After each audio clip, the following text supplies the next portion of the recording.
जी नाज़रीन, अब हम जा रहे हैं स्टील बाग चौक की तरफ से नूर मल सिनेमा की तरफ, और आपको सारा दिखाते हैं। ये रोड जो है, हम जा रहे हैं स्टील बाग चौक की तरफ से नूर मल सिनेमा की तरफ। और अब हम मेरा ख्याल गुजर रहे हैं, अभी वली अस्पताल आएगा इस साइड पे, तो दूसरी साइड पे है। ये आपको सारा दिखा रहे हैं कि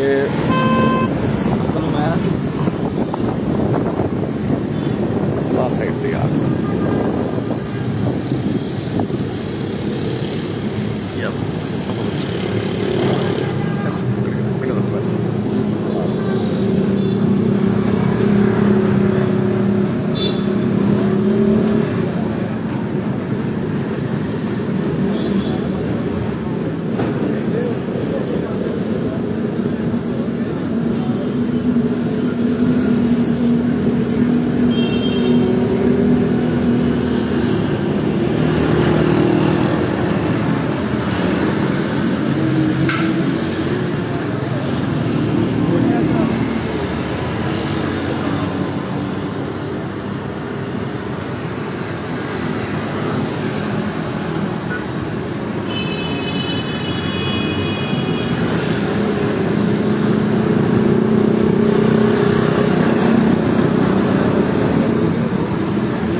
हम बता रहे थे, हम जा रहे हैं अपना स्टील बाग चौक की तरफ से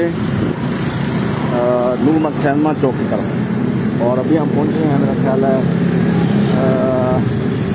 वली अस्पताल के सामने पहुंचे अभी हम। ये सारा आप देख सकते हैं, आपको दिखा रहे हैं तजावज़ात की सूरत हाल जो है कसूर में, क्योंकि इंतज़ामिया ने ऑपरेशन भी शुरू कर रखा है तजावज़ात के ख़िलाफ़। ये आप देख सकते हैं, ये आपके सामने है। ये रोड के साथ साथ हम चल रहे हैं और इस साफ आप देख सकते हैं कि क्या सूरत हाल है एनक्रोचमेंट से।